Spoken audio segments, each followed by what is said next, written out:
अब हम आपको यह बताएंगे कि पुणे में 17 साल के जिस लड़के ने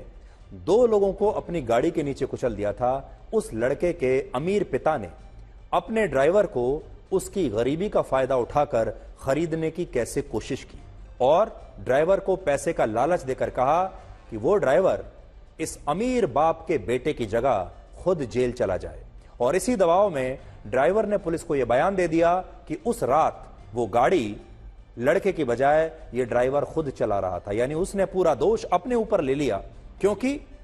लड़के का अमीर पिता ये चाहता था कि उसका लड़का जो है वो बच जाए पैसे के दम पर, और वो पैसे से इस इंसाफ को खरीद ले। इससे पता चलता है कि हमारे देश में कैसे अमीर गरीबों का शोषण करके इंसाफ खरीदने की कोशिश करते हैं, और ये पिता लगभग कामयाब हो गया था। अगर आप और हमारे जैसे लोग बीच में ना आते, अगर हमारे देश का समाज सही समय पर अपनी आवाज ना उठाता, तो यकीन मानिए इस घटना के बारे में किसी को पता ही नहीं चलता। इस मामले में आज कोर्ट ने इस नाबालिग लड़के के अमीर बिल्डर पिता को 14 दिन की न्यायिक हिरासत में जेल भेज दिया और कहा कि इस मामले में इस पिता की जो गलती है वो गंभीर अपराध की श्रेणी में आएगी, जबकि इसके पिता के वकील ने अदालत में कहा कि उसे बलि का बकरा बनाया जा रहा है और उसे इस घटना के बारे में पहले से कोई जानकारी नहीं थी, और वो ये भी नहीं जानता था कि उसका बेटा उसकी पोर्शे कार लेकर अपने दोस्तों के साथ बाहर पार्टी करने गया था, यानी पिता को कुछ पता ही नहीं था, ऐसा वकील ने कहा है। देखिए, जब आपके पास पैसा होता है, महंगे महंगे वकील आप रख सकते हैं। ये सारे बड़े बड़े महंगे महंगे वकील अदालत में अपना पक्ष रखने के एक्सपर्ट होते हैं, और वो किसी ना किसी तरीके से कोई ना कोई कानूनी दांव पेच लगाकर अपने क्लाइंट को बचा ही लेते हैं। इनके वकील भी यही कोशिश कर रहे हैं। अब पुलिस ने इस मामले में कुछ और ही नया खुलासा किया है। पुलिस का कहना है कि इस व्यक्ति ने इस मामले की जांच को भटकाने के लिए उसे गुमराह किया था और अपने गरीब ड्राइवर से यह कहा कि अगर उसने इस सड़क दुर्घटना के सारे आरोप खुद पर ले लिए तो वो इस ड्राइवर का जीवन ही बदल देंगे, उसे इतना पैसा देंगे जितना पैसा उसने अपने पूरे जीवन में देखा नहीं होगा। ऐसा पुलिस कह रही है कि इस लड़के के पिता ने ड्राइवर को इतना लालच दिया और कहा कि मेरे बेटे की जगह तुम जेल चले जाओ और उसकी कीमत, उसकी बहुत बड़ी कीमत मैं तुम्हें दूंगा। हमारे जांच में ये स्पष्ट आया है कि ये जो जुवेनाइल एक्यूज्ड है यही गाड़ी चला रहा था, और इसके लिए क्रोनोलॉजिकली जो जो एविडेंस जरूरी थे वो एविडेंस इकट्ठा किए गए हैं। उदाहरण के तौर पे जब वो घर से निकला था, उसके घर के सिक्योरिटी गार्ड के पास की जो रजिस्टर है उसमें पहली एंट्री है कि ये लड़का, ये आरोपी ये गाड़ी लेके निकला है। इस प्रकार के सीसीटीवी फुटेजेस और अलग अलग एविडेंस, टेक्निकल एविडेंस के तौर पे ये हमारी निश्चित हुई है कि ये गाड़ी ये जुवेनाइल एक्यूज चला रहा था।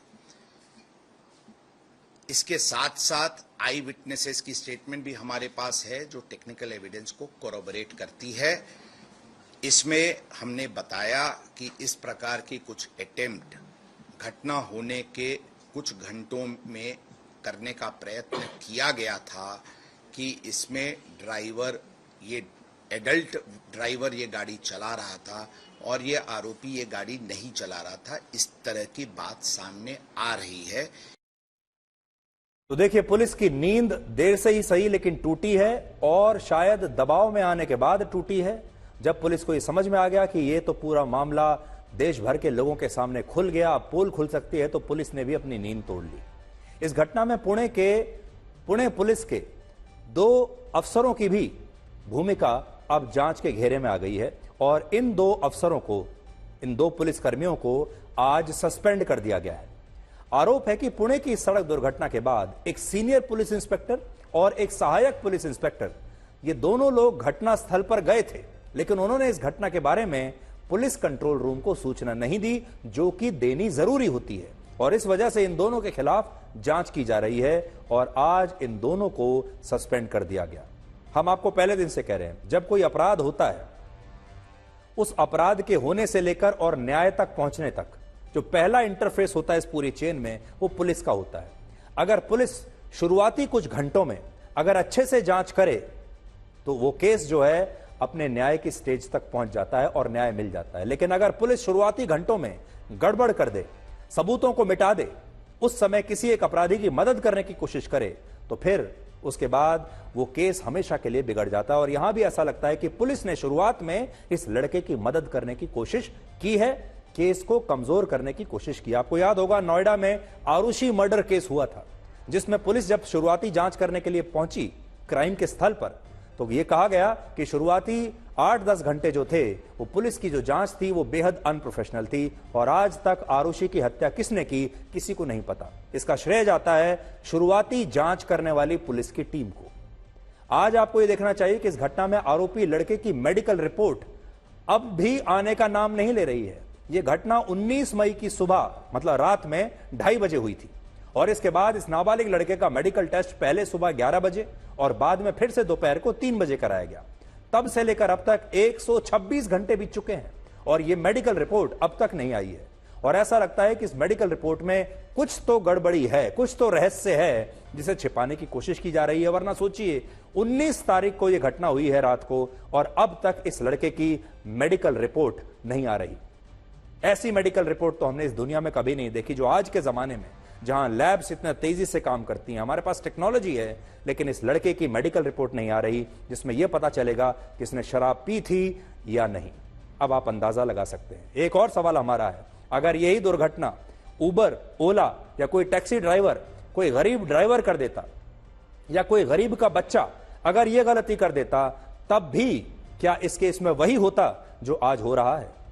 ये एक बड़ा सवाल है और इससे यह पता चलता है कि हमारे देश में कैसे गरीबों का मजाक उड़ाया जाता है। सब कुछ अमीरों के बच्चों के लिए है और गरीब के बच्चे से अगर गलती हो जाए उसे तो सजा मिलेगी, लेकिन अमीर के बच्चे से अगर कुछ हो जाए तो फिर उसे मामूली गलती मान लिया जाएगा। यह गरीबों के लिए एक बहुत बड़ी सीख है और अमीरों के लिए एक बहुत बड़ा सबक है और यह सबक सिखाया है हमारे देश के लोगों ने।